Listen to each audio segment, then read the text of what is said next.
Good morning, good evening, good afternoon, and welcome to another episode of Movement Radio. I am Chip Hazard. I am Talon Williams. And I'm Roger Sierra.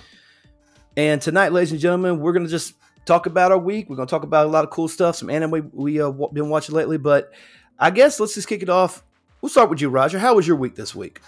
No, we're going to start off with question of the day, but okay, I guess we'll... Oh, we always kick it off with our week, I thought. No?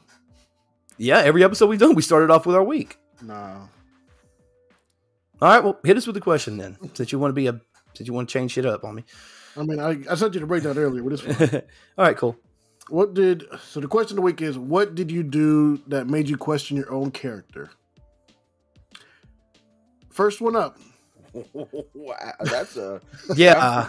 Just off the rip, that's a deep-ass question. Yeah, because we're getting First philosophical today. Go ahead. Sorry. Go ahead. This girl I had just started talking to...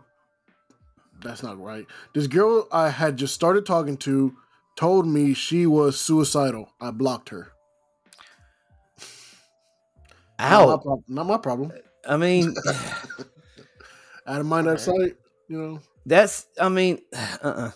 sounds wrong. That's so bad.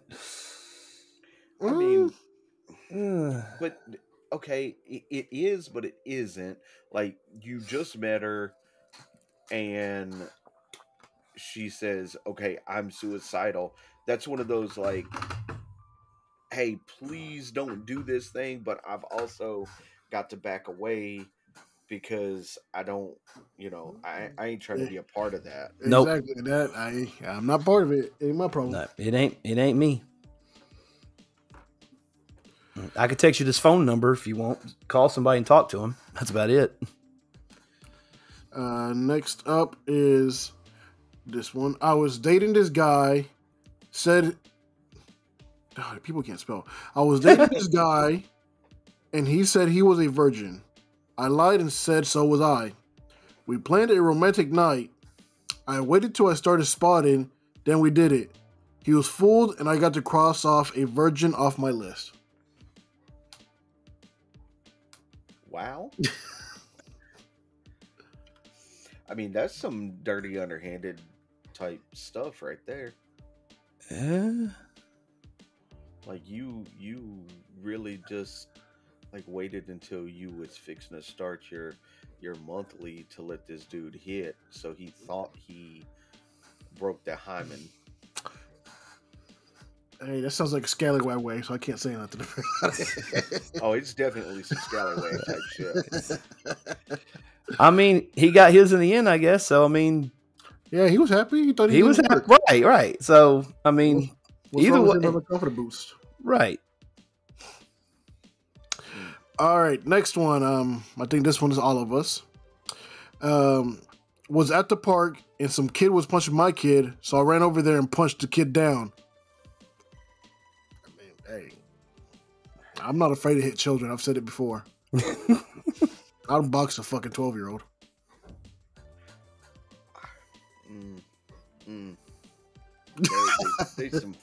There's some real fighting fixing to happen for sure. Yeah. I done ran up in one of them jungle gym type things. Cause my kid done screamed, "Daddy, they picking on me." No, we not doing that today. No. I snatched the kid up. Where's your parents at? Tell you, I'll box the kid, and then when the parent comes up, he gets a 2. I'll beat. What's worse, getting beat up in front of your son, or getting beat up because your son was getting beat up? Was that a kid? Was that a kid? When we get home, I'm whipping your ass and putting me in this situation. I had nothing to do with that.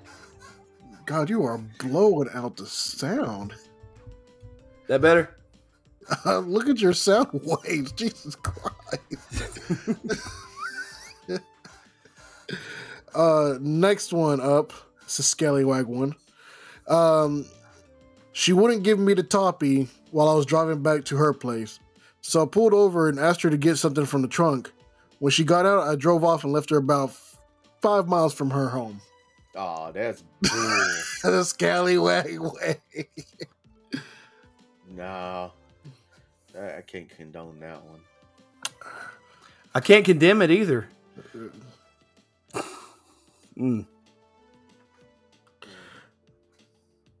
I mean, Go ahead. I mean, hey, I scallywag way, man. You know what I'm saying? What they say, either ass, grass, or gas. No one rides for free. Exactly. Yep. Next one. I try to holler at this ting during her cousin's funeral. Get it where you can. Get it where you can. Tried to holler at what? A ting. A girl. Oh. A ting. I thought you said a teen. I thought you said teen. Like, hold on. No. Yeah, that's a ting. A thing. Try to holler at a thing during her cousin's funeral. Get in where you can. I mean, yeah. I get that one. I mean, hey, I don't know. Placing. I know some people done hooked up at a family reunion before, so Yeah. Yeah. That's gross. no, they wasn't part of the family. Oh, okay. They hooked up Okay. at a family reunion. Okay. Oh, man. Oh. Man. All right. What's next, Roger?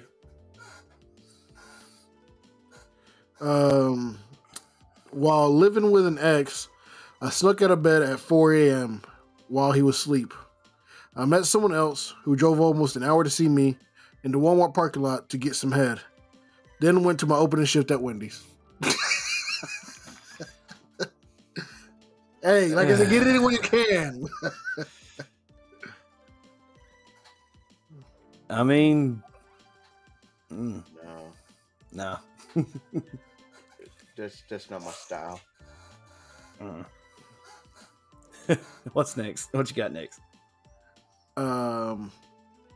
So I got a girl from Tinder to come over and made her help me build IKEA furniture.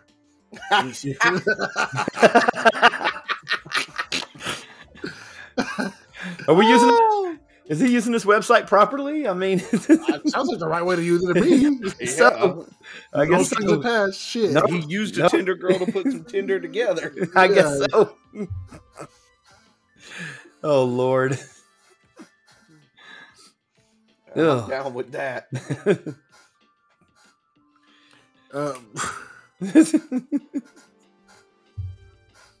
Go ahead.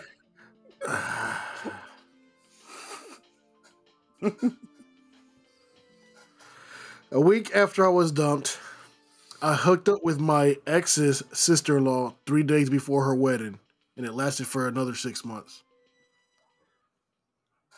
Sounds like the problem is you, my man. Yeah. I don't think he's the problem. Yeah. Here's the thing: you can't wreck a home that's not built yet. No, I mean these 6 month relationship. Right. That's you. Oh Lord. All right, what we got next? Last one. One time, my grandma fell face first flat at church. I was fighting demons not to burst out laughing. No, see, that's you check on them and then you laugh. Laugh, yeah. I mean, it depends on how they fall. You know how old people fall. They fall in a funny way. It takes them forever to fall. It's like, is it going face first too? They're swinging their arms around looking like a fucking Tom and Jerry cartoon. See? Look at you. I'm just saying. When my kids fall, they start squalling. Be like, "Are you okay?" Yeah, and then I just laugh. As soon as Ala falls and starts crying, I still laugh. I'm sorry. It's funny when you fall. If you actually hurt yourself, yeah, I'm like, oh, sorry, whatever. But if I see you running and you trip and I told you to stop running, hey, gravity's doing the work there. We have in our house at the end of our hallway, there's like this little it's just one step that goes into my daughter's bedroom and then our bedroom, and she was just running down the hall. She's like, "Daddy, watch this!" She fell and just. It wasn't like she stepped off and then lost her balance and fell. She literally like it was like she tried to jump, but she couldn't jumped. I guess she got her feet caught, and she just went, boom. And she was like, yeah. I'm like, oh shit, I came up. You okay? Yeah. And then she ran back down the hallway again. I just thought, all right, she's all right, I guess. So, but I did laugh at her expense on that.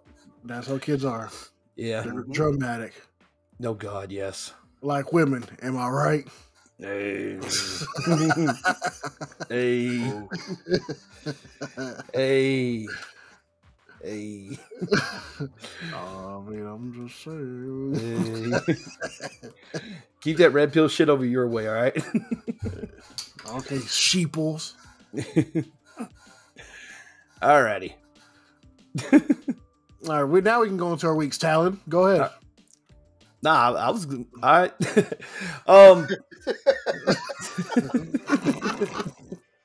Y'all see how they do me all right. Anyway. No. Hey, I just laughed. Come on now. No, this week was all right. Caught up on some anime, caught up on some wrestling. But mainly this week was, nothing too crazy other than just getting prepared for Con Nooga this past weekend, which was a really, really cool event that we got to do. Did Con Nooga. It was really, really fun. That Saturday night, I got back to the house and watched Elimination Chamber. Obviously, Elimination Chamber came on at like 3 a.m. in the morning or whatever.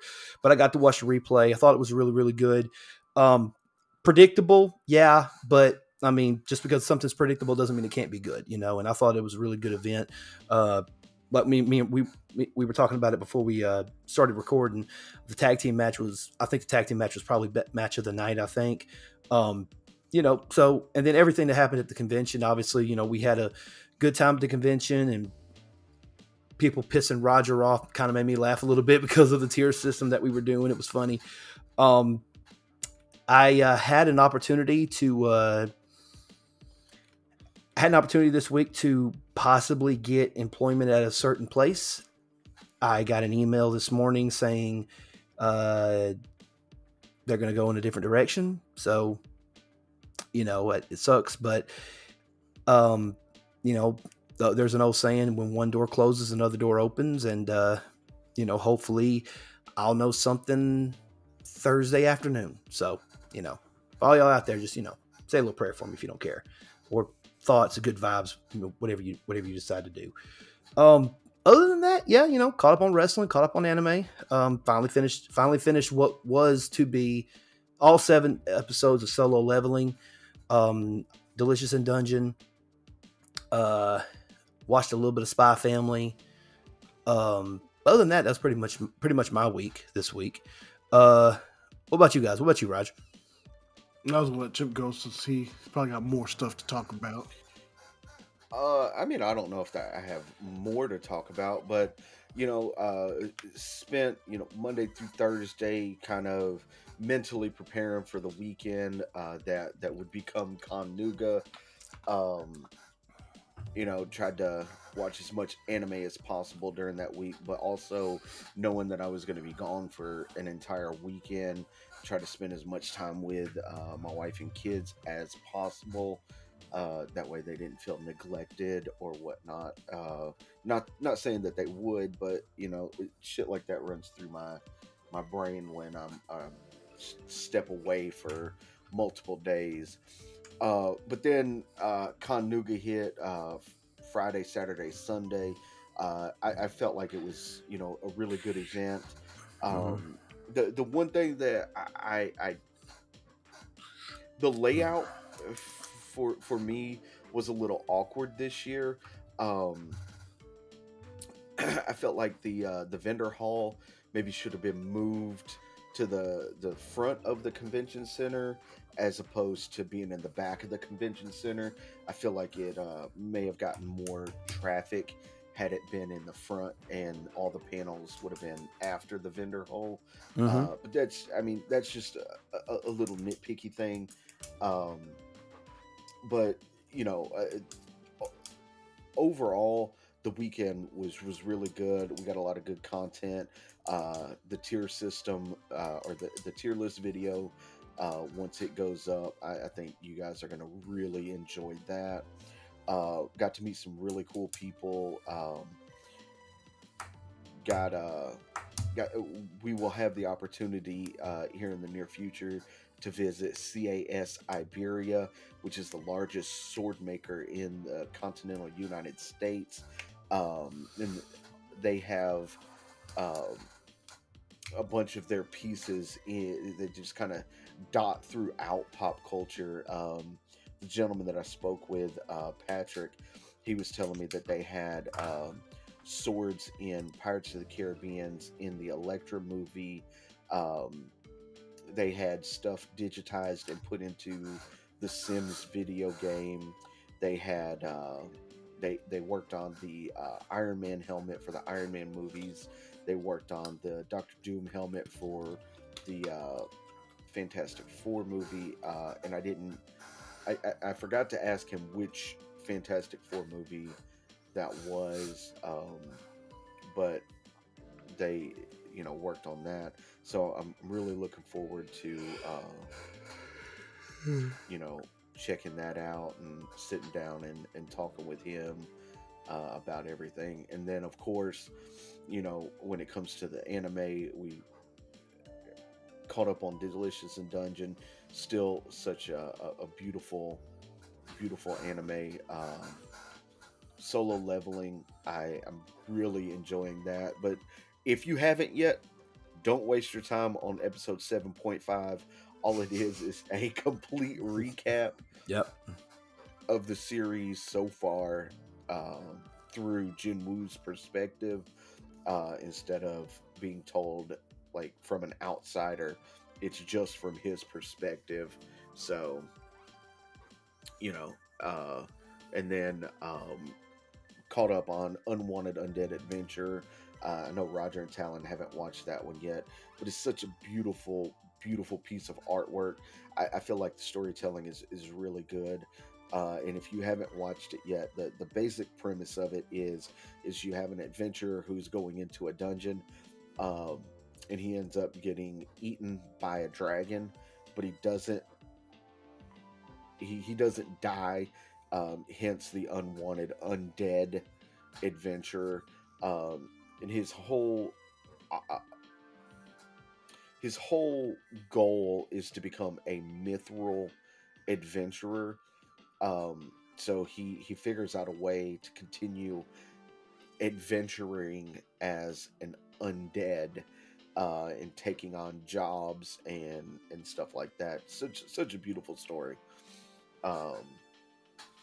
And then so that was Friday, Saturday, Sunday. I did not get the chance to watch Elimination Chamber like Talon did, but I did Monday. Took the family to the Atlanta Zoo. Hadn't been there in a few years, and was thoroughly impressed. Enjoyed the entire trip, except for Atlanta traffic. I hate Atlanta traffic. But I second that. I got to see a baby rhino, and it's like a little mini tank. At one point, they had them in the indoor enclosure. I guess just like cleaning them or feeding them or whatnot. And they opened the big bay door, and that little the baby rhino just takes off. And I mean, he's hauling ass. He's probably doing like 20 or 30 mile an hour, and he's heading straight towards a wall. And all of a sudden, you see him like put the brakes on, and he drifts around a corner and just keeps on going. I was like, man, that's some Formula One type stuff right there. There you go.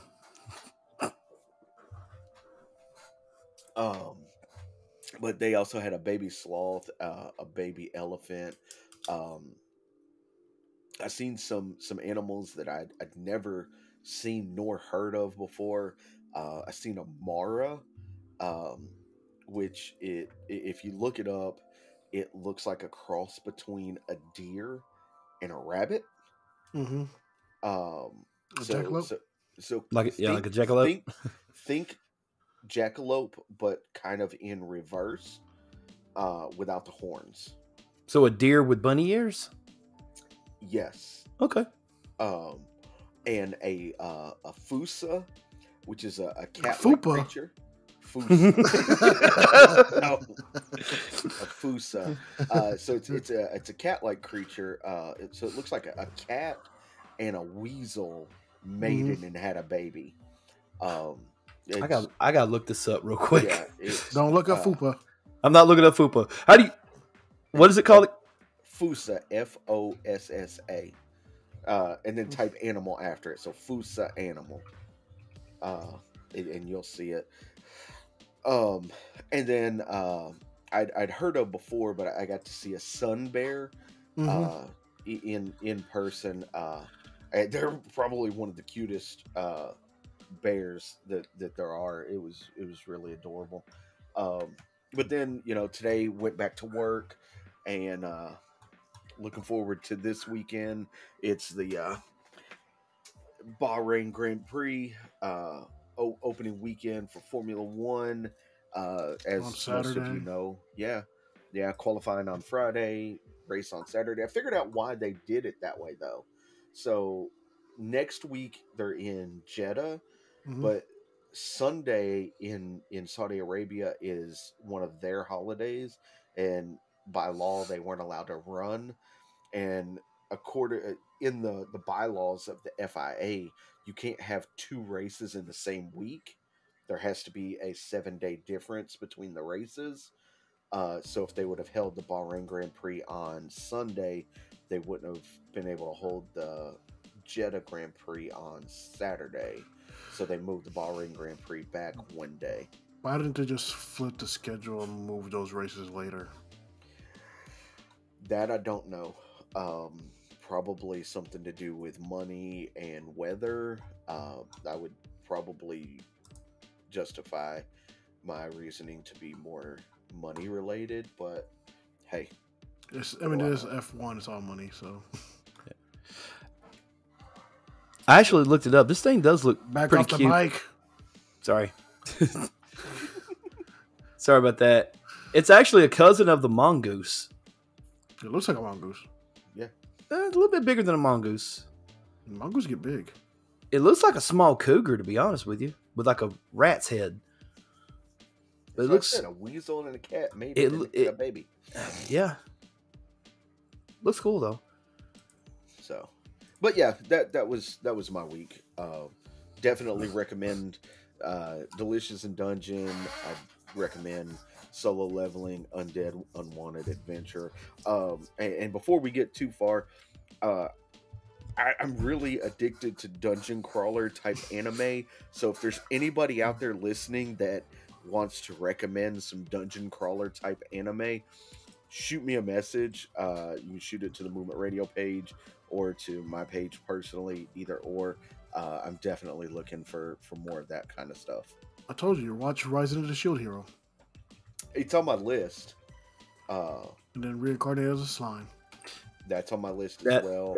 Yeah. And so is Overlord and Goblin Slayer. I mean, I've started watching Goblin Slayer a little bit, but there was that other one I told you about. I completely forgot what it was. No game, no life. No, definitely not. Something that Loso was watching. Well, he's watching Rise of the Shield Hero. Okay. But it was something else. I forgot what it was. I'd have to look it up again. No game, no life is about it's an isekai being traveled to a world of just playing games, and then a brother and sister fall in love with each other, but they're not really brother and sister, but it's still kind of creepy. Yeah. Okay. Yeah, it's still creepy to me.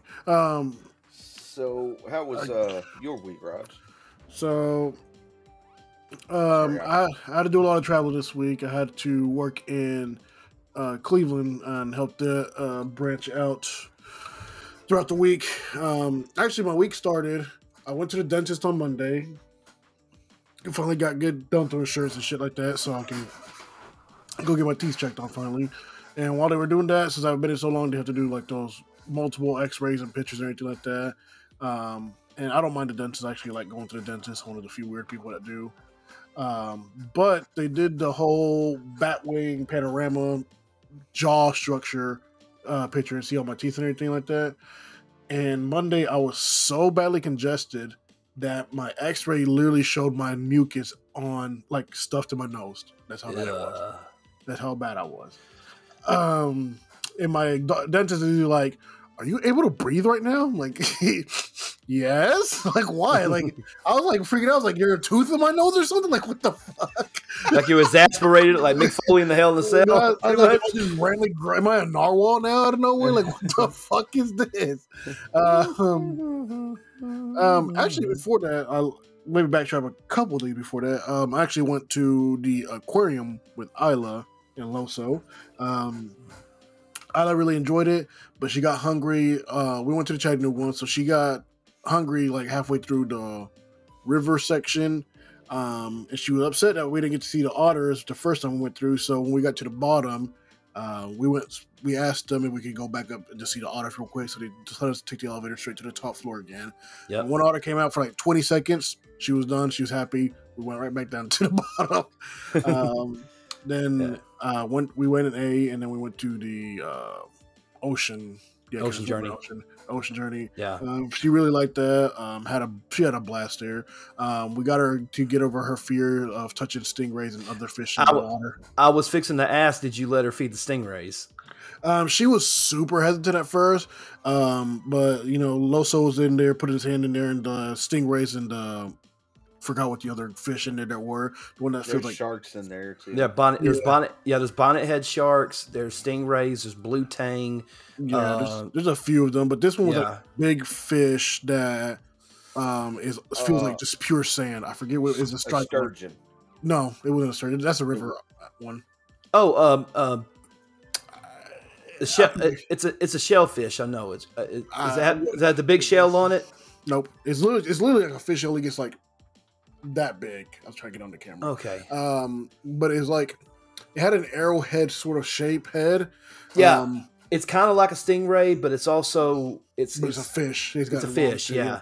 I know what you're talking about. I just can't remember what it is off the top of my head. But it was super cool. So somehow Loso and I were able to just attract the stingrays and the fish to us all the time. Like as soon as we put our hands in there, they would just come to us. There was even one point there was a stingray where I was standing at trying to get Isla to pet it or whatever, and it sort of pushed itself on the glass and it started jumping and trying to get out of the glass onto me. And I'm like, yeah. What am I supposed to do?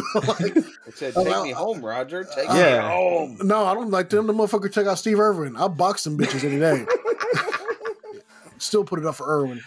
There you go. But no, she finally got over her fear. We moved over to a section where the fish were less populous, I guess.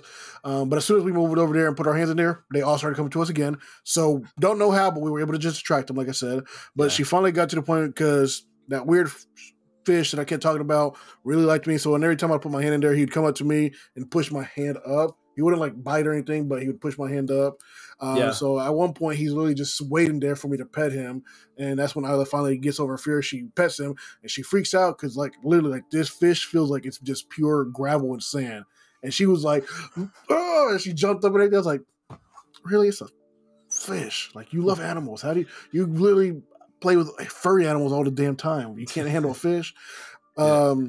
But no, we went through that. Then we went to the butterfly section. All she wanted to do was get a butterfly, and thankfully, a lady had caught a butterfly in her finger. So I carried Isla over there to her, and Isla put her finger out there, and the butterfly was on there. She started petting the wing of the butterfly. The butterfly turned and started walking towards her, and Isla freaked out and almost threw the butterfly. I'm like, really? It's like, what are you doing, child? Why are you afraid of these animals? Did you? Just weird question. I don't know if you've seen it or not. Did you see a dark red butterfly with black accents on its wings? Also, it was mostly the monarchs. Okay. There were some other ones like flying in like I would say bushes, but like the little tree clumps, not really bushes. Yeah, not bushes. But no, we did it on Saturday. Enjoyed that. Then Monday I went to the dentist. Like I said, Tuesday, all that sinus congestion was so bad that it gave me a migraine from the top of my head down to my neck, and my eyes were swollen, my face was puffed out, and everything. I just couldn't do anything. I was dead. I think that's what's going on with Amy right now. Amy's allergies are really bad right now. Yeah, it's freaking horrible, this weather change. She's had a headache for like 3 days. Yeah, it's all sinus congestion. Dude. Hey, you gotta do what I do. Get a bunch of Vicks and sweat it out. Yep. But then I went to work Wednesday, Thursday, Friday in Cleveland, which good change of scenery, more options to eat and everything. So I was trying more cuisines there. They had a really good Indian restaurant, better than Tandoor, actually, guys. Oh, no. So we gotta go. I gotta take you guys. I promise you, better than Tandoor. Okay. And also, Okay. Down. Also, Okay, let's go. Also, a bigger variety of food. Ah, I'm let- down. Yeah. But I ate there, loved it. Ate a place called Lupi's Pizza. I don't know if you guys have heard of it. Lupi. Lupi's. Yeah. Lupi's, yeah. Is there one in Chattanooga? Because I was thinking there was one. Yeah, okay. there is. Yeah. But I ate there. I did build your own calzone. The motherfucker took me down. I couldn't even know it. Yes. I thought I was a champion. No longer. But I ate half of it for my lunch and then saved the other half. And when I finally got off work and came home and everything, I ate it. Here, still delicious. And then I also tried their slices because the New Yorker in me had test the pizza. The pizzas were, I'd say they were most places they're large, but for like New York style slice is a medium. But it was really good. I had the regular cheese pizza, the standard testing, and then I did one of their specials. It had like spinach, chicken, onions, sun-dried tomatoes on it, stuff like that. I really liked it. Lupi's is good. I mean, I prefer mellow mushroom, but I think Lupi's is okay. See, I've been to Mellow Mushroom once, like 9 years ago when I went to Yamacon, so I don't remember it because how fucking drunk I probably was. But no, that was the week. And then Friday night, you guys were doing the convention. Well, the convention was over by the time I left for work anyways. So after leaving Cleveland, I got Parker. We went up to the Ice Bear game. I had ice side tickets, so I was right on the boards, right behind the goalie. So I was on the boards, hitting the boards, being a fucking hooligan. It was supposed to be fight night, but for some reason they scheduled fight night for the day one of a doubleheader because the next night on Saturday they also had a game. So obviously you're not going to fight when you have to go play another game. There was one fight on fight night. So okay, stupid, waste of time. I had fun. It was a blast. Obviously, no, it was still a blast. We got crushed on the fucking scoreboard, but we were still laying lumber, being physical when we could, being smart and everything like that. The team we played was Pensacola. Their goalie is 6'9", 280 pounds. That dude was a monster. I saw him walk out of the tunnel over everybody on the ice. Like he was taller than any of his players were. I was like a 6'9" goalie? That's like Drew McIntyre size. Yeah. And every bit of intimidating walking on the ice. And there was so the way I was is right in front of me literally was the goal. Like I was literally right behind the goalie so I could chirp at him all I wanted. Nah, I wasn't chirping that dude. But but the guys know how hockey rinks are. It's got the long path in the corner, long path corner. It's sort of a rupee shape. I don't really know what, it's weird. So I'm on the back end here, then the curve, and then like on the first part of the straightaway on the boards was these drunk kids. Probably got the seats because daddy's money. They were all douchey frat boys and just being loud and all, just drinking beer and pressing girls. You know how it is. But one of them started talking crap to the goalie. First of all, the Ice Bears goalie is getting peppered. Like they shot on him in the first period probably 9 or 10 times, like just destroying him. Jesus Christ. Yeah, there was no defense whatsoever in that first period. And he only let one in. Or two in, sorry. He let one in at the very end because of a power play. But during that barrage, he only let one in, which was impressive. And they're talking trash about him, saying he's a garbage goalie, blah, blah, blah. I'm like, you guys, go out there and be a goalie. See how it feels. Yeah. You don't talk trash to goalie. I about fought them. I was so mad. Yeah. Then, second period, the other team, the Pensacola's goalies in front of us, the monster of a man. And they're like, they're chirping him. They're like, you're garbage. You suck.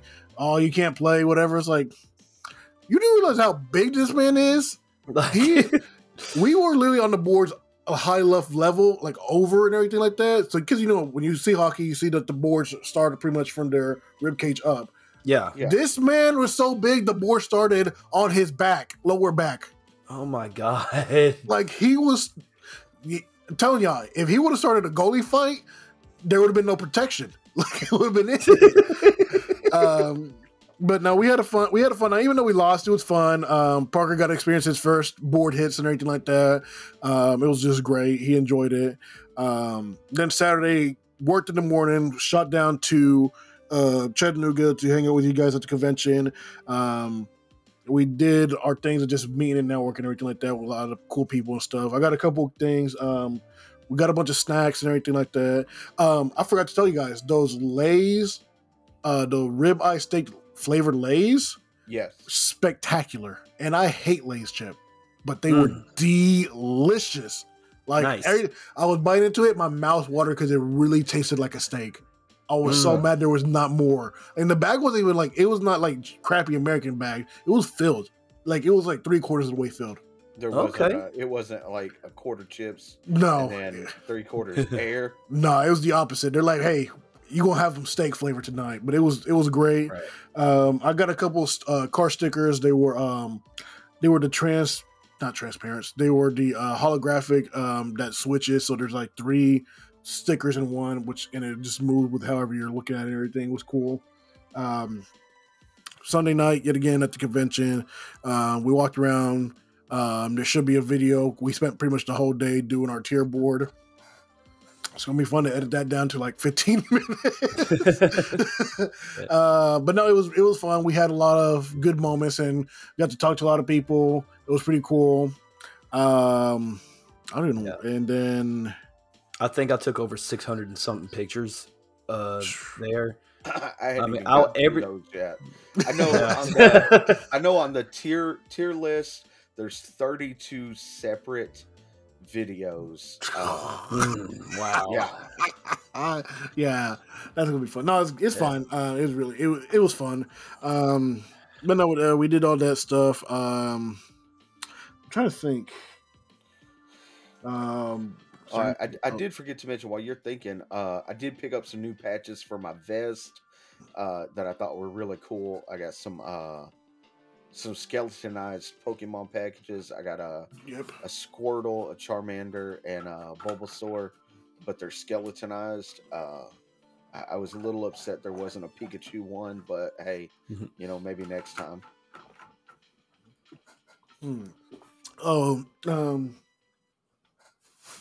I think I actually have it still here. I also got the strawberry Kit Kats. Those are good, man. They're good, but it literally tastes like Nesquik strawberry milk. It's so delicious. Yeah. Mm-hmm. The strawberry, it's good, but it's the super strong. It has a really strong strawberry kick at the end. But no, overall, that was my 8-day run, pretty much from Saturday to the Sunday. Monday, obviously, went to work. Went to the gym again. Did a workout yesterday. Really proud of myself. I burned, I think it said 3,800 calories yesterday. Awesome. I was starving like a motherfucker. Dude, I'm proud of you. Keep up the good work. Thank you. Now, of course, I couldn't go today because freaking work. We went late, but I want to hit it again tomorrow hard because I'm working with my cousin who's a trainer, and my slot's 5 to 6. So I'm trying to get out of work, run over there, do all that stuff, and then come back here and eat and work on stuff, videos and everything like that. Right. But no. Sorry, I got a message. But no, overall, just really happy that I did that and I was able to do that. Extra, like all the workouts and everything, really tested me. I'm telling you, one thing that everybody always says that people don't really believe when they first start working out or going back into working out is leave your ego at the door. I definitely did. I was doing shoulder presses, only got up to like the 30-pound weights and everything like that. So just do what you guys can. Don't hurt yourself. Do form perfect every time. Form perfect every time you can. Yeah, I would rather do like 20 squats of 100 as opposed to try to do one or like 5 squats of 300 and fuck my back up. And Yep. dude, I don't even know if I could squat 300 right now. You know what I'm saying? Not now, you know. I probably could, but I don't want to. Like, I don't want to get there. I don't want to hit that right away. You know what I'm saying? Of course. There's no point of that right now. Yeah. I'm trying to get back in shape and then mass myself up. Right. Man, it's like when you're in high school, you know, especially like with me, like I was on the wrestling team in high school. That's like all you did was conditioning and then doing in the weights. And I was a beast in the gym back when I was, you know, fucking 16, 17 years old, you know, and then at some point, like as you go along, I guess as you get older, you know, you become complacent, you become a little bit lazy. And then, you know, we don't have as much free time as we used to at school. No, we don't. No. I wish I could still get out at 3:30 and not have to do anything afterwards. Right. But no, an hour day. I mean, if 30 minutes to an hour day, if you can find it, even if you have to be at home, buy yourself some weights. You know, I think that working out is probably the best way to get over a hump or, you know, out a rut or anything, or even help your mental health some. Go walk outside, get some air, something. Even if, like I said, 30 minutes to an hour is all you really need. That's what Amy's been doing lately. She's been taking the dog for walks, like all the way down to the end of the road, all the way back down that side end of the road and coming back. You know, that's 30 minutes right there. You know, she told me today, she was like, I want to do something. I got to do something. And I'm like, all right, do what you got to do. And she says that it's helped her, you know, it's helped. She's saying she wants to lose weight, obviously, but it's also helping her, I guess, mentally as well. You know what I mean? So, yeah. So, no, but that's it. That's my week. I mean, obviously, animes.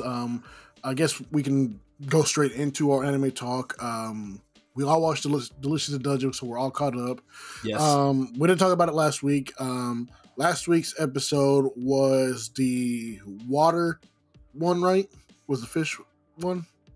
Was that episode 6? No, we talked about the one about the talk about where Senshi gets on the horse in the water. We talked about that. Yeah, we talked about that one. Oh, also part of my week, I forgot, but I did start watching the live action Avatar: Last Airbender.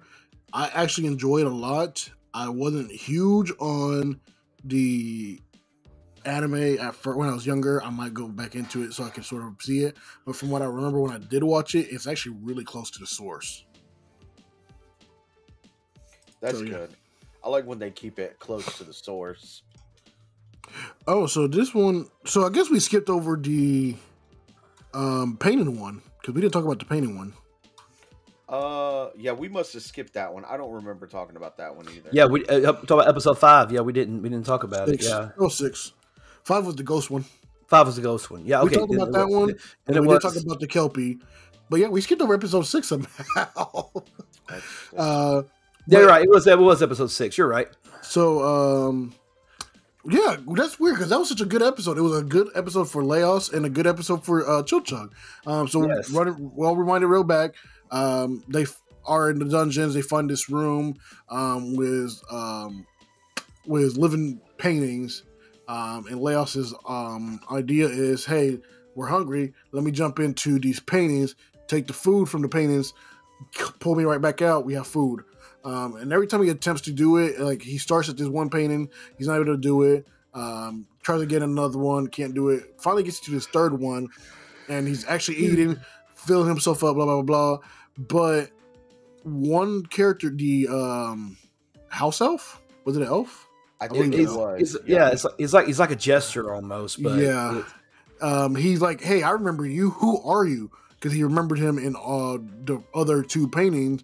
Yeah. Which is, to me, which was wild. Because, like, wow, I never thought that could actually happen, that just him being there could still be transferred over. But he's like, oh, no, like, no, that's not what you think, blah, blah, blah, blah, blah.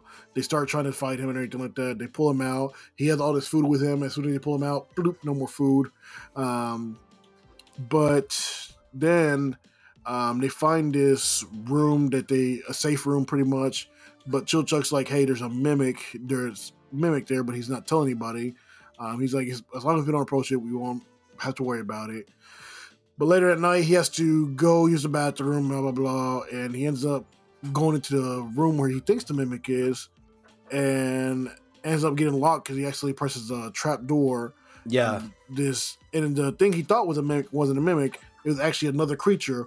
Yeah. So he's trying to find a way to find the mechanism to release the gate so he can get out.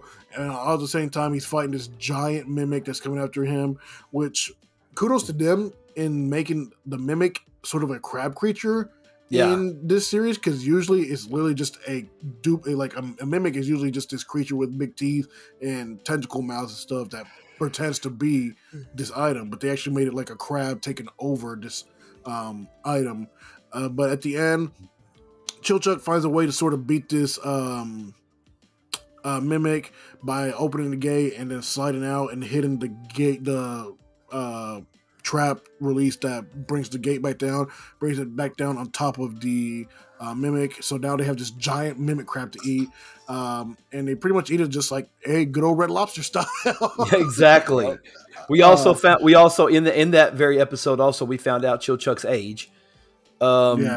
That he's actually 29 years old, and I'm like, I thought he was way younger than that. I'm thinking everyone who watched it kind of assumed he was younger than what he was. Well, he's a halfling. They look younger. They look younger than what they are. That makes sense. Yeah, because he looks like 12, 13 years old in this episode in the series. But So now we're going to skip over to episode 8. This last episode was a continuation of literally is like they're still in the water temple area or the water room. They're still in the same area.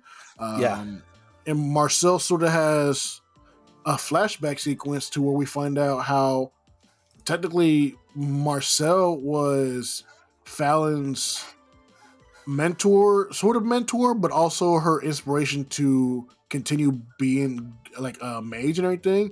So it's weird to me to think that Marcel, we know, so in fantasy, blah, blah, elves can live to be hundreds of years old. So when they're like 105, 150, whatever years old, they still look like they're 20, like Marcel. Marcel's over 100 years old. Right. But she doesn't look like it. Fallon is a human, so she was 10 or 12 when she went to magic school. But Marcel, we find out, was so great at magic that she became like a teacher's aide, like the third day of school. How like knowledgeable and incredibly great at magic she is. But Fallon is also just naturally also as talented in magic. She finds this hidden maybe cave. Even more talented, wouldn't you say? Yeah, because she's a human. So humans are, even though we're in fantasy, we're adept at magic, we're not as good as elves are naturally. So the fact that Fallon is so young and was able to do as much magic or even more at that point at her age just speaks volume. I mean, like, even Marcel said it earlier in the first episode with the mimic, with the treasure bugs, that Fallon was better at magic than she was. But you see, and also they did the spirit experiment also, where they took the dirt and they put it in this little glass cylinder, and they stacked it, and then it's like you light the candle, you hold the open flame over it, and then it'll show you like what the spirits are. Yep. You put it over Fallon's, and it's just this big old flame, this big old fireball. Like, oh my God, the spirits are so active with this one. You know what I mean? Yep. Like, she's really crazy. She's going to be, I mean, she already is a prodigy of magic. Because of everything. But no, it was a really good episode just having that, because we get to learn more about Fallon, because like they were sort of, the mission, yes, of course, is to find Fallon and get her, save her and everything like that, but sort of not really talked about her much. The ghost episode we did, but really besides the first episode, that was really it. But now we get some more story of her and how kind of a person she is, and just she's pretty much the connector for everybody, because Leos at that point wasn't with Fallon. Fallon had been sent off to magic school, so she's writing letters to Leos telling her how great it is, but she's also talking about how much she admires and respects Marcel. So Leos sort of knew Marcel before actually meeting Marcel. Right. So there's like a little connection and everything. But no, I thought it was a really beautiful episode. Like, just not a lot of, I mean, things happen here and there. They fight this It's an Undyne. An Undyne, thank you, is a creature that was transmorphed into water and was able to attack him super fast or anything like that. But it took Marcel's staff from her, and sort of she had to fight it, but she was also losing the ability to do water walk. So it was like it was a dire situation because she was either going to drown or get killed by this thing. But and she got shot twice. I say shot, but she basically got impaled twice, in a sense. Yeah, so she took some damage and everything. She was super weak. She gets her staff back. She beats the Undyne, gets into, and they get her back onto dry land and everything like that. And they're trying to figure out how to. The party's trying to figure out how to move forward, two, how to save Marcel, because without her magic, they already know they're going to just get slaughtered. They need her magic and everything like that. But then they're like, how is Marcel going to recover and everything like that? And then, what did they use? Liver. The Kelpie. Yeah, liver to Kelpie is what it was. And they made a broth and stuff out of it, everything like that. And sort of brought Marcel sort of back to life a little bit, but then she wanted more food, and it brought her back to life pretty much. She was it was really good. Then there was a pseudo cliffhanger there toward the end, where you see a couple of people walking, and they're like, "What's that smell? You guys smell something? Who's cooking down here in this dungeon?" And then you found out that it was one of the I can't remember the name off the top of my head, but it was one of the people that was with them at the beginning when they were actually fighting the dragon. No. Yeah, but it's like they were with them when they fought the dragon originally. Yeah, I thought it was also people at the party that scammed the other party were sort of following. Yeah, I think it was them. I didn't think it was part of the original party. Well, no, the one dude was part of the original party that left. But it also showed some the of the dude scammers. the scam dude. That's the one I saw. I didn't pick up that the former party member was also in it. Yeah. But no, Delicious Dungeon, still not gonna out of the park. Still my number one anime of the year so far. Really, really good. People are sleeping on it. Because it's not a shonen, it's not all action, all boom, boom, boom in your face, giant power systems, everything like that. It's quaint, it's beautiful, it doesn't need to be over the top. It has its action, but it also just the basic aspect of it being simple is what makes it so charming and endearing in my eyes. It's something different, like it really is. Yeah, I think it's great. It's probably one of my favorite ones I think I've watched in a long, long time. So, let's move on to the other one we're all watching, which is Solo Leveling. And episode 7 or 8? 7. 7. We catch up and with Jinwoo. I keep wanting to call him Sinwoo. It's not Sinwoo. Jinwoo. Jinwoo, yes.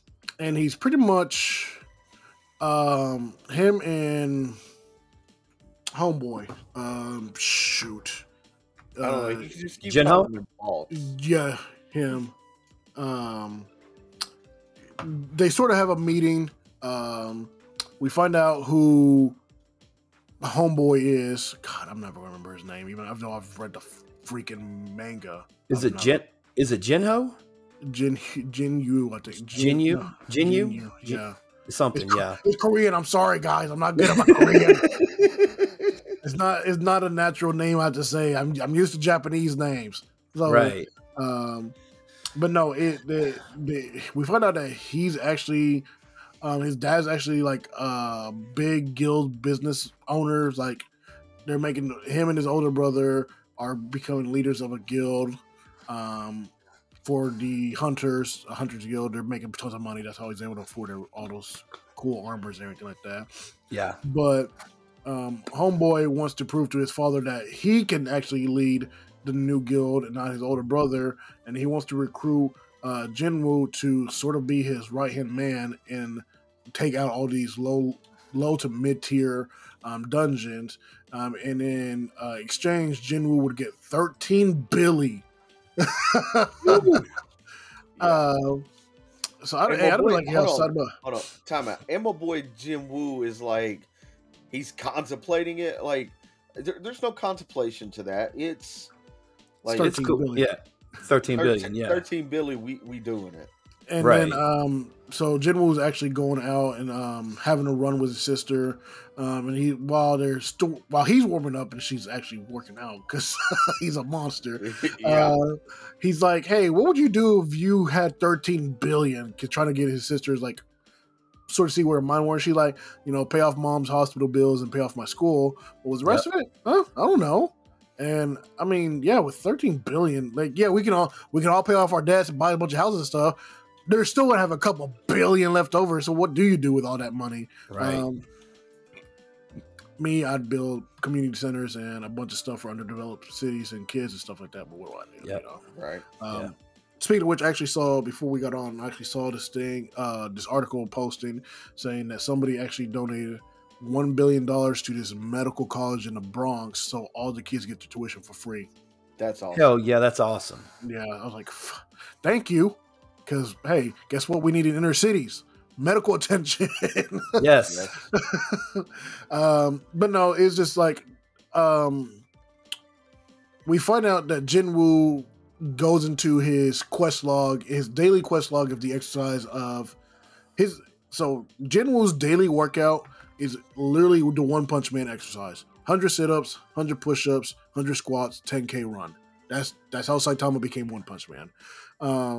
But he finds out that no longer does that affect him. He's so overpowered that he can double or triple that and doesn't feel fatigued. So this man literally sprints a 10K just to see, oh, hey, what can I do? Bruh. Sprinting 2K hurts. You think I'm going to sprint 10K? No, sprinting 1K hurts. God, I'm like, but no, Jinwoo completes these so his daily quest that gives him loot and everything like that. He gets this gate key. Was it gate key? Did it say gate key or portal key? I can't remember which one they call it. I think it was called a gate key. But then it pretty much sends him. He opens the gate key in front of the hospital that his mom's at and everything like that, and it sends him to this I'm talking about the right episode. Yeah, the 3-headed wolf or dog. I can't remember what it was.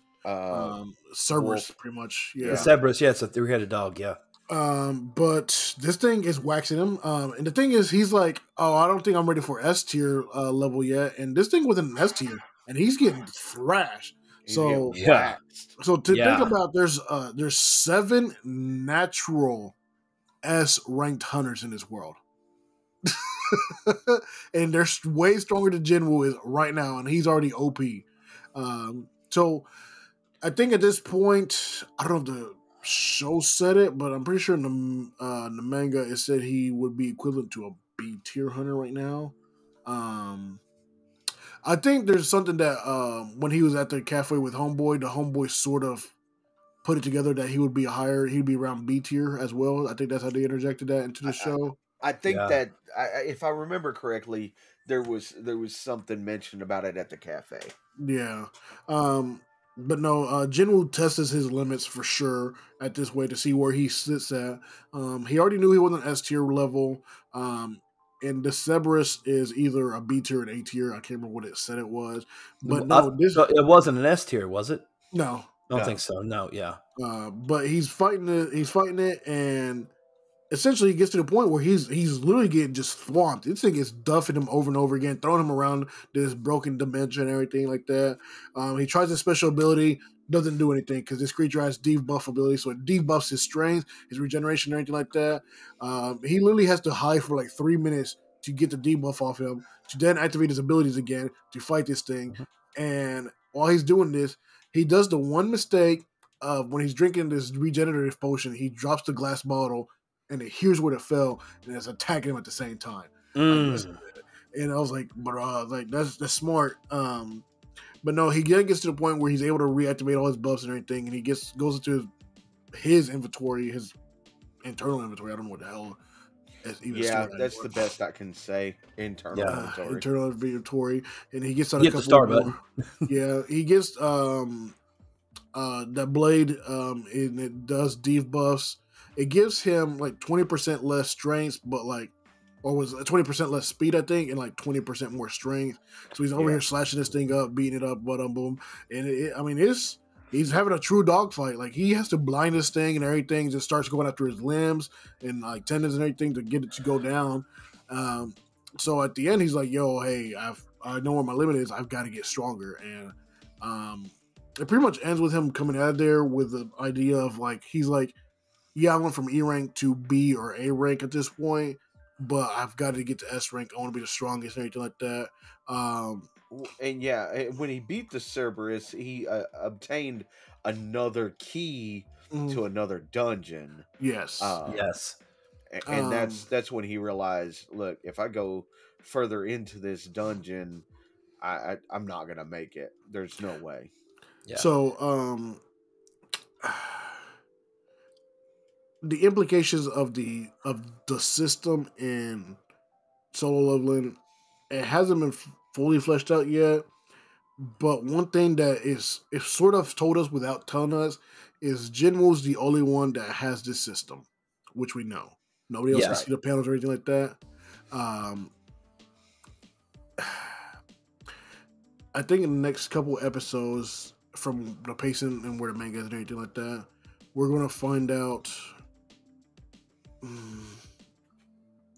We're going to find out about the top tier people, because during the episode, the guys they killed off in the Jinwoo killed in the dungeon, the leader of that group said, "Hey, do you not know who my brother is?" Before he got killed, we didn't find out who his brother is. We find out who his brother is in this episode, and he's a guild master or guild leader. Dong So, I think. Dong So, I think, and he's S, and he's S rank too. So we're about to find out. Yeah, and he's trying to get revenge on him, is what he's trying to do. Yes, but the funny thing is, like, he asks his assistant, he's like, clear all my stuff for the next few days. I'm going somewhere. And she's like, "No, you're not. You got all these damn things to do." He's like, "Well, next time I get a free time, let me know so I can go on." So I go F him up real quick. But no, solo level is finally picking up to where people expected it to be when it began. Forgetting that this is such an original idea and original world, you have to build up this world so much because you have to put so much in there before you can get to the great action. Yeah, there was actions in between. Obviously, the first 2 episodes was him getting killed by the statues and coming back and having a second awakening. Now we have the dog fight, snake fight, and everything like that. But this was the first fight where you realize, like, hey, he is not the strongest person. We don't think we know that he's not the strongest, finally. So yeah, there's more to grow and everything like that. And the way the pacing's going, I love it. I don't know why they did it episode 7.5. Don't ask me that. Maybe they did 7.5 for the people who probably don't want to spend the time watching the first 7 episodes. Why you wouldn't watch the first 7 episodes, I don't know. But maybe they did that just, as a recap show for people maybe who ain't got time to watch the. I think it's supposed to be a sort of filler episode because I think they were taking a break. Is what it was. I can't remember if that's what it was or not. That's the only thing I can explain. Yeah.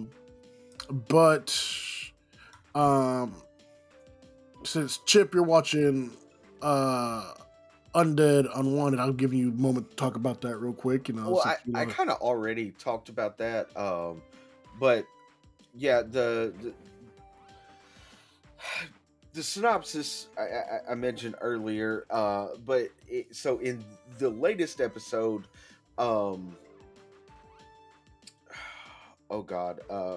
Rent, I had to think of his name for a second. Rent is there's this thing going on, and they're not allowed to go into dungeons or whatnot.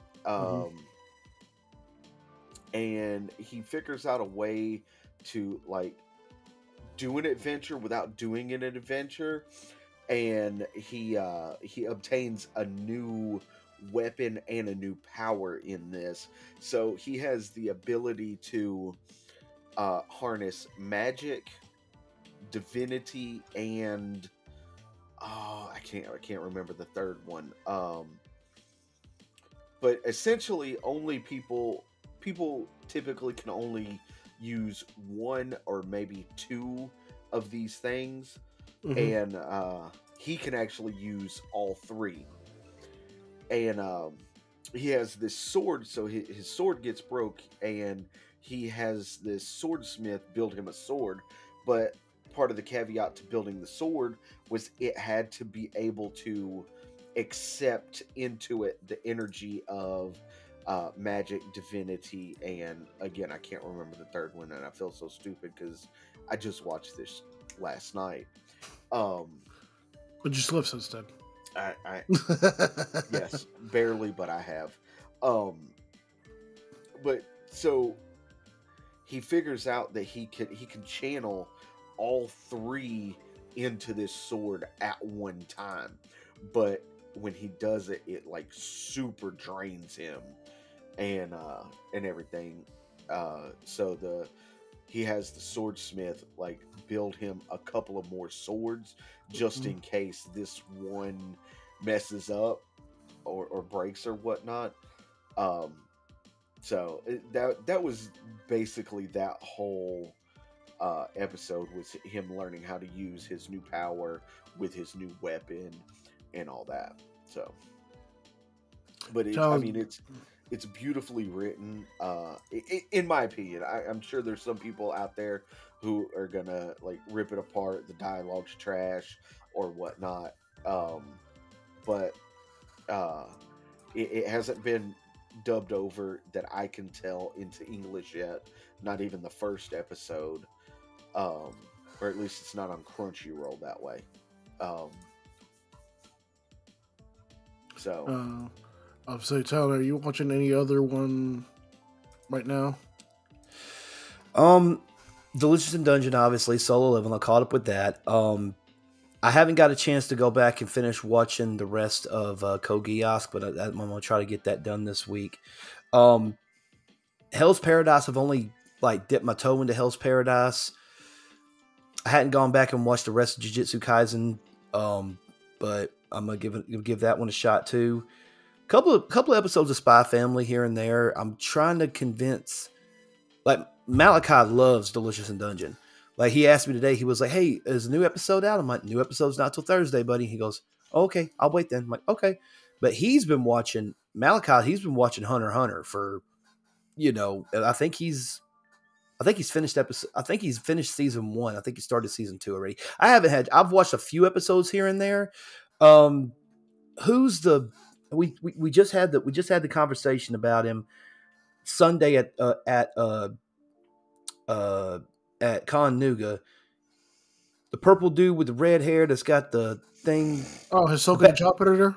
Hisoka, yeah. Is that his name? Hisoka? Hisoka. Yeah, I remember seeing that one episode where it was at the one part where it was like if you had to pick the card, with a certain number on it, and that's who you had to go after or something like that. And there was a couple of them that I can't remember off the top of my head the exact story because I had just like seen just that clip, but I was like, yeah, that dude's kind of weird, And then hearing what you heard, I was like, let's see. I think the last thing I remember watching was when they were at that tournament and they were at like level 75 or something like that, like in that big gigantic building where they're having like the battles and stuff like that, or like the competition that they're having. But yeah, those are the ones that I'm looking into right now. So that's what, again, like I'm still, again, I haven't really started watching a lot of anime like lately, and what I mean by lately is like I had to like, I almost have a crash course on a lot of the animes that, I've been watching. I still haven't even finished Assassination Classroom yet, so but I need to, there's a bunch that I need to finish. So, but yeah, that's it. So have you started watching Ninja Kamui yet? Or no? Not yet.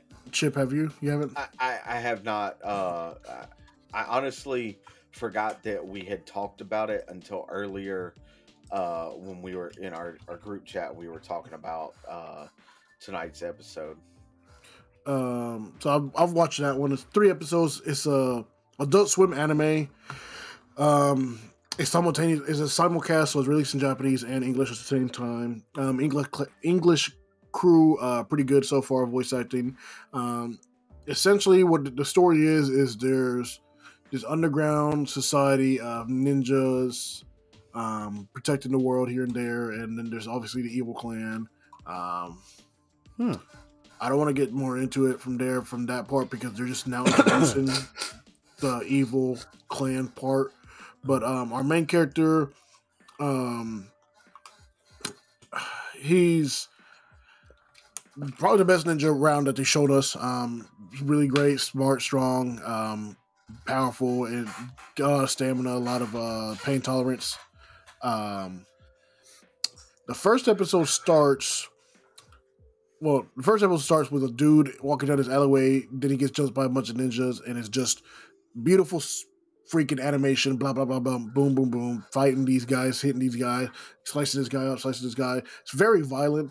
The creator of it is the creative director from MAPPA, who did season 1 of Jujutsu Kaisen, and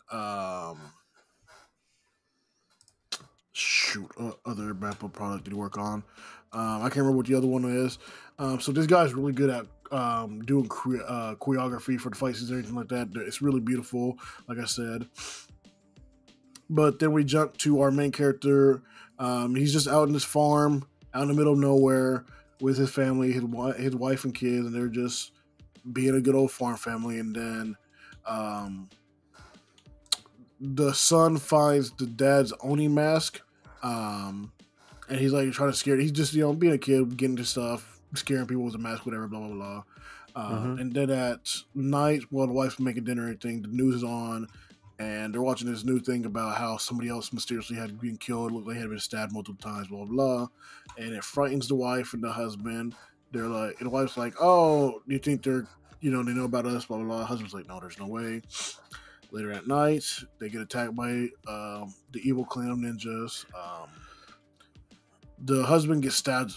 Bro, he's running run shot through a bunch of these, the jobbers. He's killing the jobbers left and right. Boom, boom, boom, going through. Then he gets upstairs to where the wife and kid are, and one of the lieutenants of the evil clan or general, they actually said what he was. I forgot who he was. And he has the wife and kid there on the ground. He's obviously taking them down, but he stabs the wife through the neck, just straight through the neck with no remorse. Our main character sees this. He's just standing there in disbelief and shock and everything that he just lost his world. He gets stabbed through from his lower back all the way through his chest, just the perfect cut through. Should have killed him. He actually died for a few minutes. He comes back alive at the coroner's office, and he's actually gets out of the coroner's office. We find out this man the whole time was wearing a freaking Mission Impossible mask. He pulls his face off, and there's another face underneath it. What? Yes. Yes. Okay. How do you spell that? Kamaru? How's it spelled? So it's Ninja. Then Kamui is Kamui. It is on Max. It releases at 5 a.m. on Saturdays, but it's live on TV at midnight. Then they put it on Max at 5 a.m. in the morning. Is it a Toonami show? It's Adult Swim. No, Toonami. No, don't do that. But no, it's so far the first 3 episodes. I don't really want to get into the other episodes besides that, because they've gotten so much plot heavy already. But that's the first episode. In the first episode, so he's in the hospital in a wheelchair because he literally should have been dead, whatever. And you literally got big stab wound. He's on a freaking life support system and everything after he came back alive in the coroner's office. And then this police officer, FBI agent detective, and his partner are at the museum. They're watching, not the museum, hospital. They're watching him. They come and question him. He doesn't talk, whatever. So they go outside and they do a sting.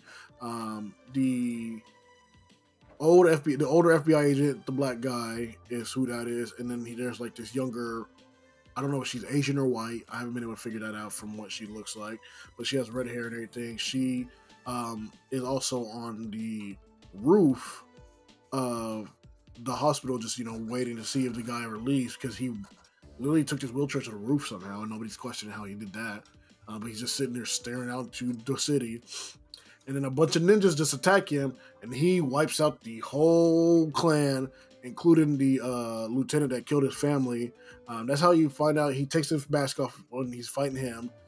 He also, when he puts his Oni mask on, I guess it gives him more, like, it's called a secret technique, and he gets this ability to sort of become like a black mist, create like extra arms or swords, weapons. Like, it's just makes him freaking like General Grievous, where he has extra arms and weaponry, but he's also faster. And he's able to create this black smoke to like cause distraction or make clones of himself. It's ridiculously awesome and overpowered.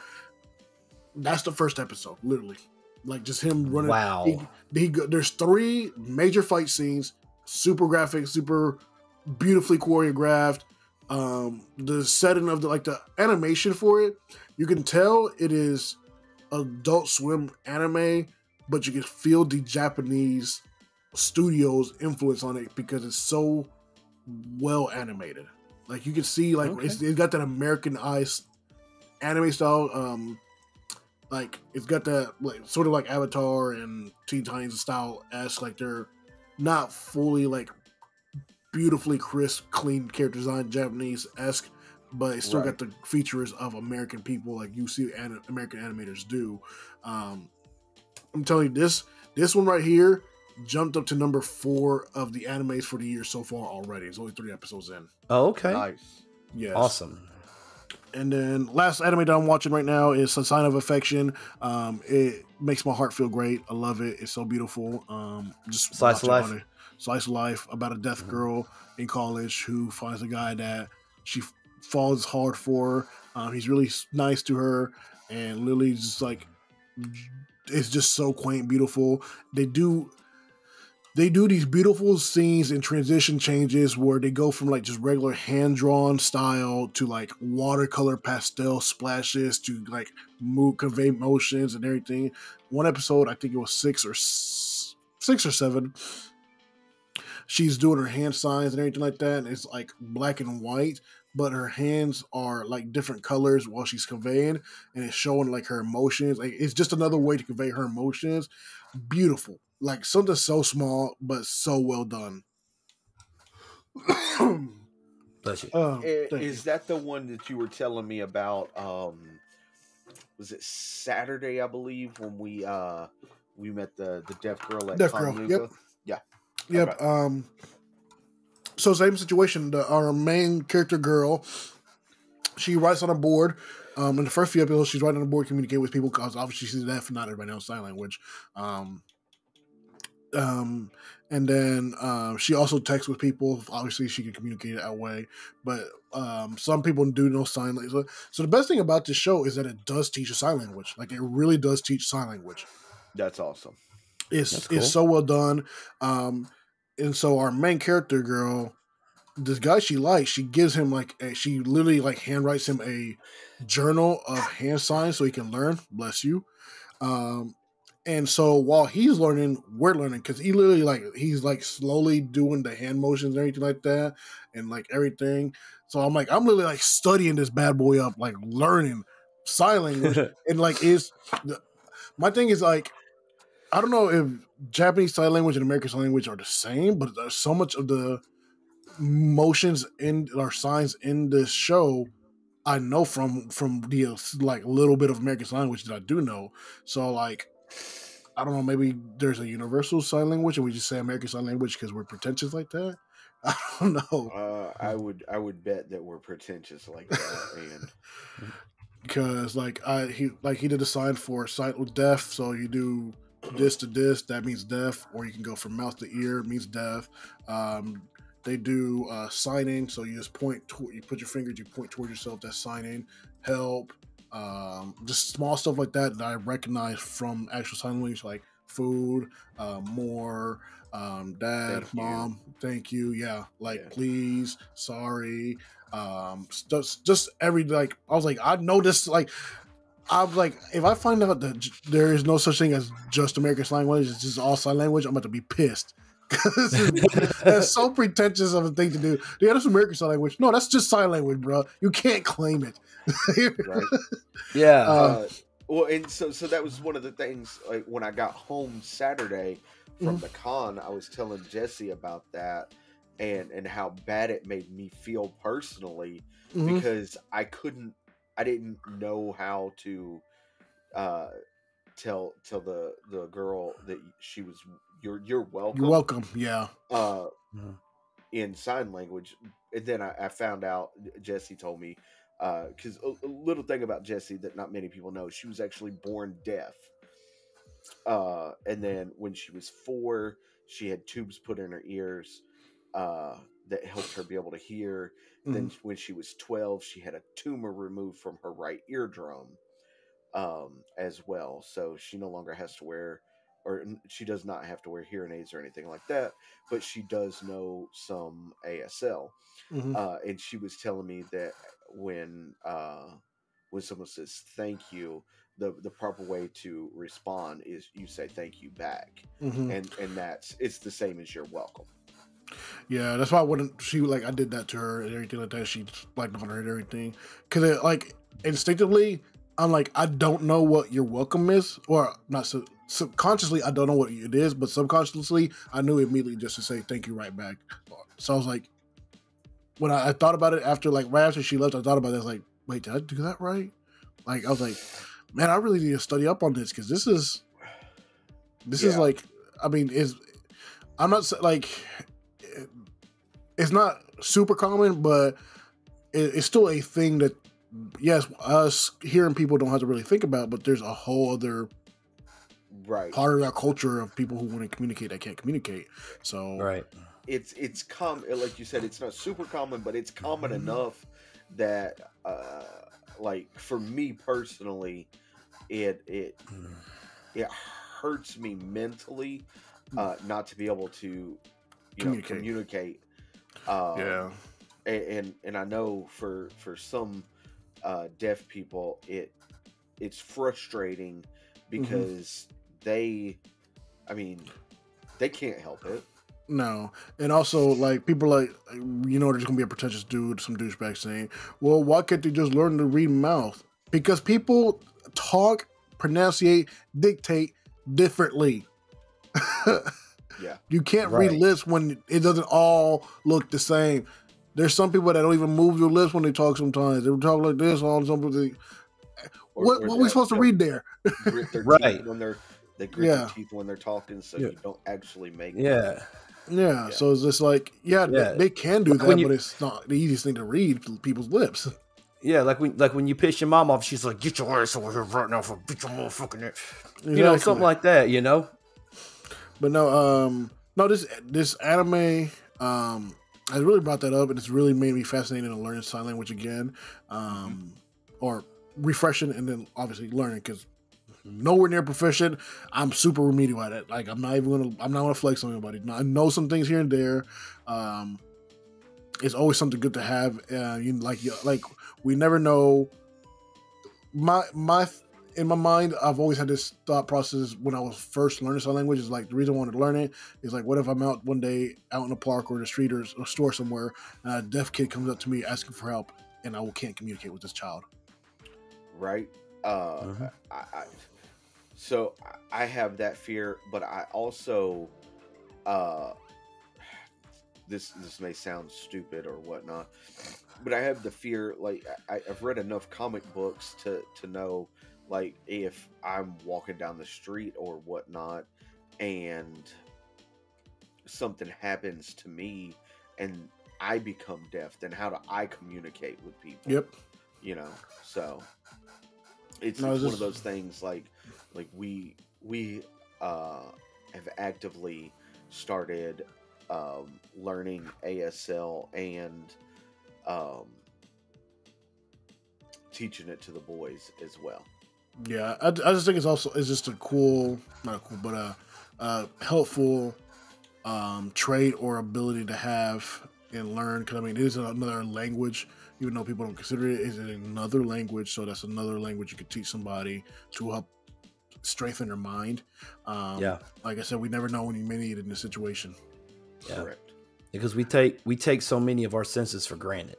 Yep. You know what I mean? Our 5 basic senses are sight, hearing, taste, touch, and smell. And you lose one of those senses, you know, you like if you wake up one morning and you can't hear anything, like that'll scare you half to death. You can't see. You know, like why can't I taste anything? I can't smell anything. You know, and I know. COVID. Yeah, that's true.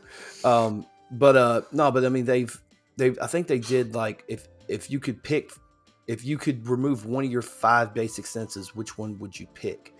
And like I think I've seen in a poll like 35% of the people said, oh I'm sorry, no, it was more than that. It's like 65% of the people said they'd rather lose their sense of smell other than any of the other senses. Oh yeah, for sure, easily. Yeah. Well, but see, I would go that route too, but then again, like what if you're smelling like fumes of something, like some kind of, I don't know. You wouldn't be able to smell food anymore, a candle, stuff like that. But I mean, as if you could see and you could speak, so I guess that makes sense, I guess. Yep. See, hear, speak, and taste. Yep. Because I didn't know if somebody's trying to poison me. That's true. Yeah, but I mean, the scent has a lot to do with the taste as well, though. And they kind of go hand in hand with each other. I mean, for the most part, but I mean, there's people that can still smell, or that can't smell and still can taste. It just depends on how of a deficit it is on which one. Right. But no, now that we got through all that spiel there, I apologize. no, I mean, I talked about the anime because, like, I was pretty much going to go into it how I thought of like a situation like I quit learning it because I mean I pretty much got lazy, no way around it. But it's such a useful thing to have in general. But next thing we are going to move on to now that we got our own stuff. Is there anything else? Anybody on the anime or anything like that for anybody? No. Not that I can think of right now. No. All right. So let me pull up our Reddit story for today. Reddit question, I guess, or whatever, the Reddit story. I'm actually doing a wholesome one for today. So let me get through it first and everything. But this one is, what are you doing? What is who doing? What are you clicking? Pin? All right. This one is titled "Awesome New Manager Breaks Cycle with Homeless Guy Outside." All right. My old manager was a real working for the weekend type and never went out of their way for us or the customers, no matter what.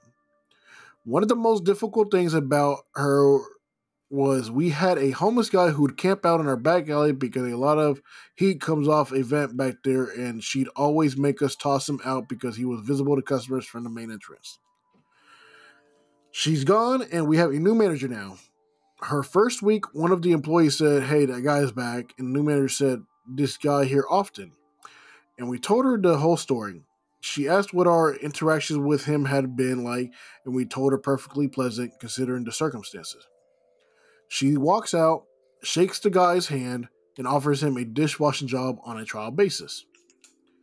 She had one of the busboys help him get cleaned up and put him right to work.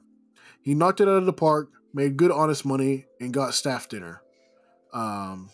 She told him he was welcome to come back to work any night of the week, and if he was consistent, she'd see about getting him hired. Sorry. This was a couple weeks ago, and he started on a permanent basis today. Sure we go. So that was the main post, but then there's an update. It said the homeless guy's been able to move back in with his brother now that he has a job and is saving up all his money he makes.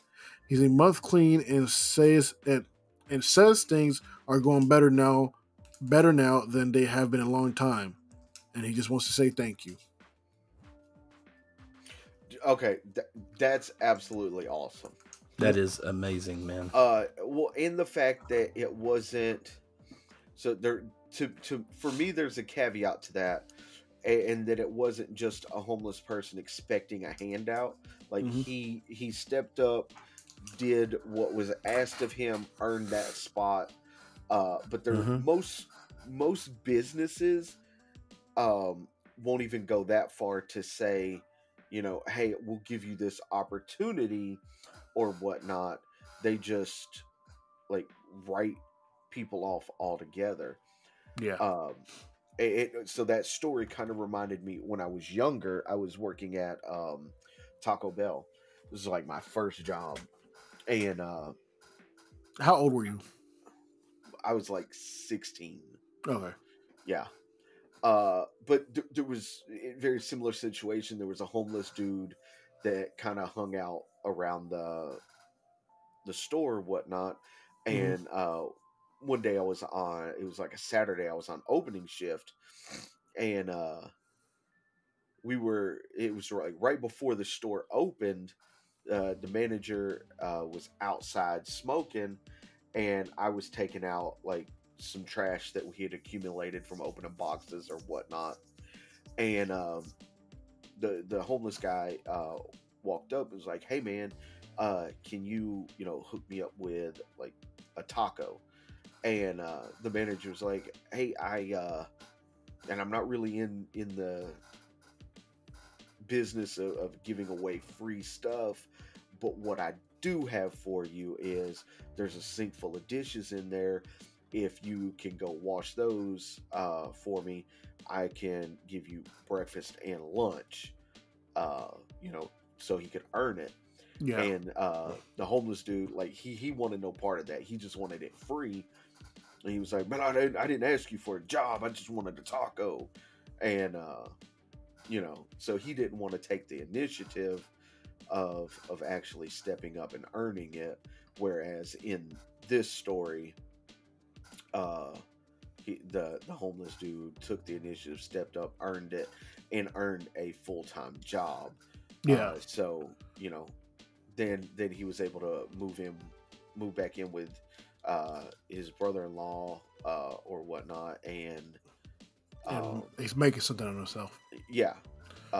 So I mean that's an awesome story, and I really wish more businesses would take the chance or opportunity to offer a homeless person a job, because situations like you never know why someone is homeless. People just automatically look at it and be like, oh, they're an alcoholic or they're hooked on some drugs and that's why they're homeless. That's not always the situation. Case. Yeah. More often than not, that's not the case as to why someone is homeless. So actually we have a Bojangles in Athens. It's actually a franchise, not a corporate one, and the family that owns it, I love those guys. They're super cool. They're right next to our bank and everything, so I see them all the time regardless. But they actually do offer the homeless people jobs, the guys that sit out there, and a couple of the homeless people have taken it and they've made something of themselves. One of them actually became manager for a while and everything like that, made some good money, and he was able to move back to where his family was and everything like that. So that was great. The other guy, I think, unfortunately, fell back into his demons. He took a chance at it, saying that, hey, at least he tried. That's all we can really say. Yeah. But no, there's currently one that's out there, and they've offered him a job a couple times. He sits out there for a little bit. I guess he gets enough money.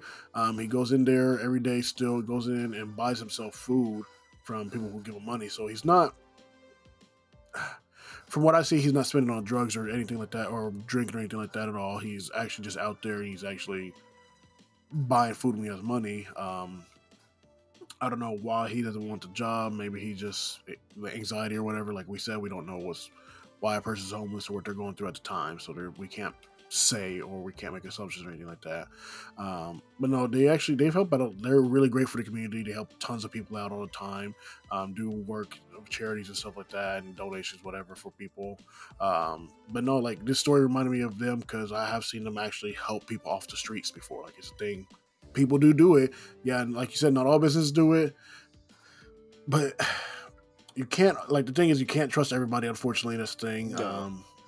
But if a person's there enough times and he's had a good rapport with the people there in general, yeah, take the shot on him, you know. Mm-hmm. See what you can do. Help somebody out. You never know. No, that's the thing. You never know. Talon, you got anything to say about the story? I don't have a personal story about knowing a homeless person or anything. As far as that story goes, particularly, I think it's good that, you know, people, I mean, for the previous manager, for her to be so cold-hearted to say, I mean, she was being a twat, but for her to be so cold-hearted as to say, like, you know, the old, you know, oh, get that bum out of here, you know, and yes, you don't understand why certain people are in certain situations. You don't know what, you know, 9 times out of 10, they're going to assume, because that's what we do as human beings. We assume they assume it's alcohol. They assume it's drugs. They assume it, you know, maybe the guy lost his house in a divorce. Maybe his house burnt down, you know, maybe you don't know what his situation is. You don't know if he has, and you see him, but what if he's out by himself because he's trying to find other people? He's trying to find his family, you know? And then for this new manager to be like, hey, do you want to come and, you know, work? You know, we'll feed you and everything, you know, we'll take care of you in a sense. Mm-hmm. But what were we going to say? Oh, I said, I was okay. But yeah, man, I mean, like there are times like I was door dashing a couple of weeks ago, and I was going to pick some stuff up from downtown, and I'm driving through downtown, and where it took me was a I can't think of the name of it off the top of my head, but it was like one of the factories or one of the mills over off of 10th or 9th Avenue. I can't remember which one it was, but you would drive down that street, and I literally saw like 15 to 20 people just laying on the side of the road, you know, just, they ain't got no, you know, and I think it's also shitty that, you know, that there are cities who make park benches where they intentionally make these park benches uncomfortable so that you can sit on them, but you can't lay on them and go to sleep on them, because there are certain cities that, like, oh, well, we have a homelessness problem. Okay, if you have a homelessness problem, then you need to do what you can to try to find these homeless people homes, and maybe find them some, you know, human resources is the wrong word to use, but, you know, social work, you know, try to get these people to try to get them back on their feet. And unfortunately, people are fucking heartless like that. You know, people they see a problem and they would rather sweep it under the rug and forget that it exists, as opposed to seeing the problem, analyzing it, and trying to figure out the best course of action to take to better that situation. And another thing too, about, because you brought up the homeless people thing, I can't remember the exact number, but a lot of the homeless people that you see are veterans. Mm-hmm. You know what I mean? People who went to war and, you know, fought for the freedoms that we have in this country, and then they get back home and they wind up living on the streets. And it's like, you know, this is what they were fighting for. You know, this is how we treat the people who fought for our freedoms. Like, you know, and I know I'm not trying to make it political, but it's a fact that most soldiers that come home, you know, a lot of them do become homeless, and it's the sad truth. And, you know, we need to do something about it eventually. You know, we need to do something to make this homeless issue go away. Do you realize that in Southern California, there's like over like 500,000 homeless people, you know, and they live in like this little community underneath like overpasses and stuff like that, and you just see mounds and mounds of tents and all these different things, and it's one of them situations where it punches you in the gut when you see shit like that, because you're like, why can't we do something about this? But I'll get off my soapbox now. Sorry. You're fine. But no, that's always my thing, to send off this homeless situation story. Yeah, we've seen a lot of the fake homeless people that, do all the panhandling, get all that money, and then they're actually really rich and can go off whatever, blah, blah, blah. Here's the thing. If you see a homeless person and they're asking for money, have them do some kind of work or something like that to earn it. And after they earn it, feed them and give them some money. It's plain and simple. You'll be like, hey, I can either give you money right now, or hey, I got something that you can do. Let me give you, after you do this, I'll give you some money, and I'll also pay for your meal. Maybe give you 2 meals, and then you'll have a third meal you can go get later yourself. Something like that. Just don't be an a-hole. Just help people. Help people. Simple.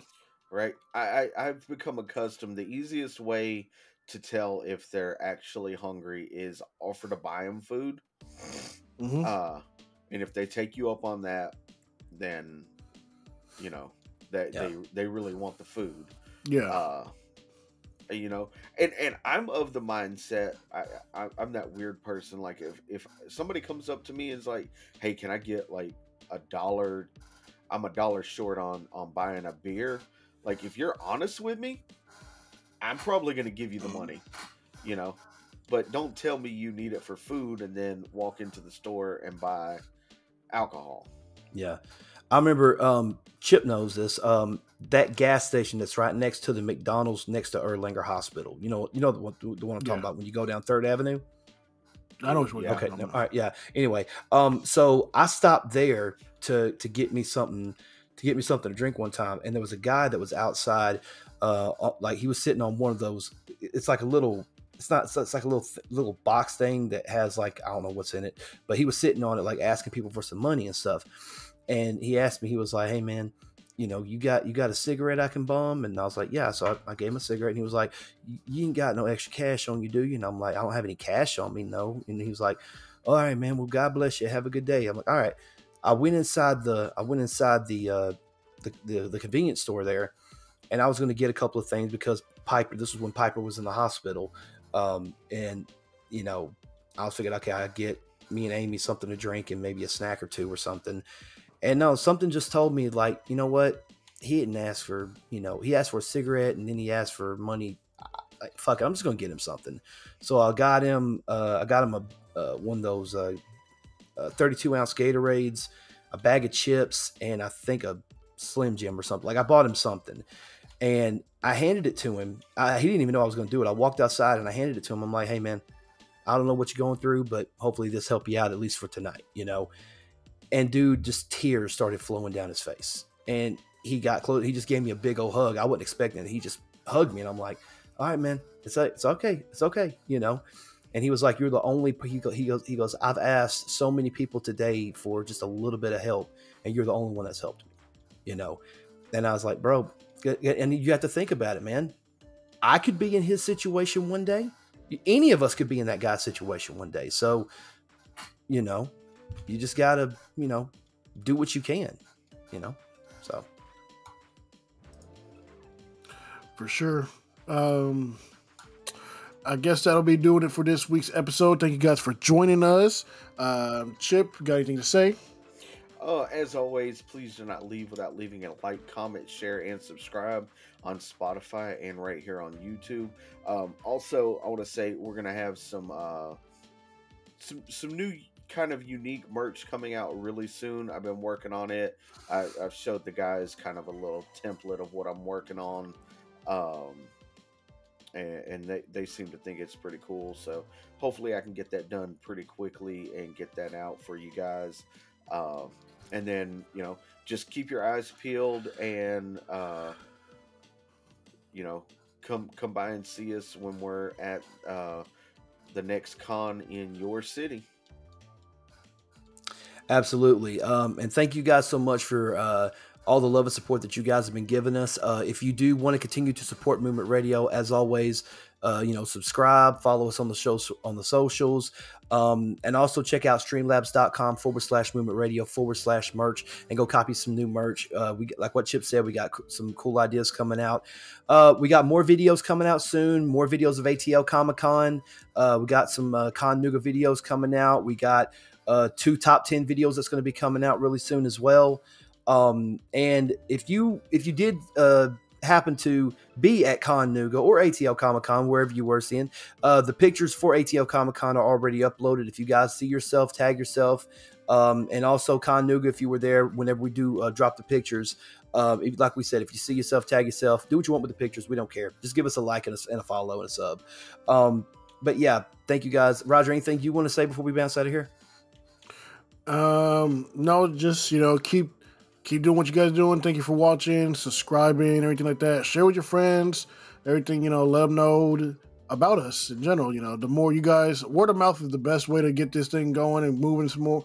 We're so close to reaching one of our big goals, closing in on it. We hopefully would want to try to reach it by the summer, but by the end of the year, obviously the realistic goal.